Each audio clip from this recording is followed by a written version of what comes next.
பத்திரப்பதிவுத்துறை எடுத்துக்கோங்க, இபி எடுத்துக்கோங்க, 1008 எஃப்ஐஆர் இருக்கும் எல்லா ஆட்சிகள்லையும். அதெல்லாம் வந்து நீங்க வந்து இன்னைக்கு இடி போறதுக்கும் பிஎம்எல்ஏ இதுக்குள்ள வரதுக்கும் அதுக்கு எந்த சம்பந்தம் கிடையாது. இடி எப்ப போவோம்? குற்றச்சாட்டுகள் எஃப்ஐஆர் இருந்தாலே போயிடுமா? இப்ப என் மேல ஒரு எஃப்ஐஆர் இருக்குன்னு வச்சுக்கோங்க, உடனே வீட்டுக்கு இடி வந்துருமா?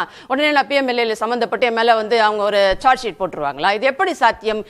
பிரிவென்ஷன் ஆஃப் கரப்ஷன், இந்த இடி உள்ள வர்றது லஞ்சம் ஒழிக்கப்பட வேண்டும். பிரிவென்ஷன் ஆஃப் கரப்ஷன் ஆக்ட் படி நான் போட்டிருக்கேன். பிரஸ் ரிலீஸ்ல அவங்களே சொல்றாங்க நம்மளுடைய இடி.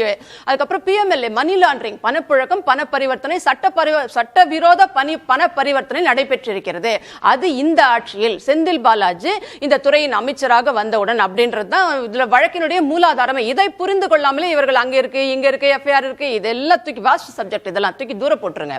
பிஎம்எல்ஏ மணி லாண்டரிங் நடந்திருக்கிறது, லஞ்சம் வாங்கப்பட்டிருக்கிறது, ஊழல் நடைபெற்றிருக்கிறது. அது சாதாரண ஊழல் கிடையாது. இடி சொல்றது கம்மி. இடி என்ன சொல்லிருக்குன்னு பாத்தீங்கன்னா, ஃபைனலா இந்த அவங்களுடைய பிரஸ் ரிலீஸ் 1000 கோடி ஊழல் எல்லாத்தையும் சொல்லிட்டு அவங்க ஃபைனலா சொல்றாங்க for the investigation under progress. ஃபைனலா சொல்வான் இன்வெஸ்டிகேஷன் இன்னும் நடைபெற்றுக் கொண்டிருக்கிறது.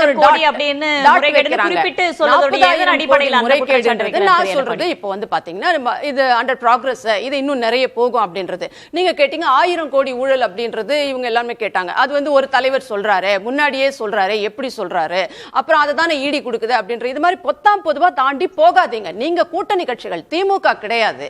நீங்க சப்போஸ் நீங்க அப்படி பேசணும்னு நினைச்சா கூட நீங்க ஏதாவது ஒரு விஷயத்தை சொல்லிட்டு போங்க. ஆனா இது நடைபெற்றிருந்தால் நிச்சயம் இது வந்து கண்டுபிடிக்கப்பட வேண்டும்.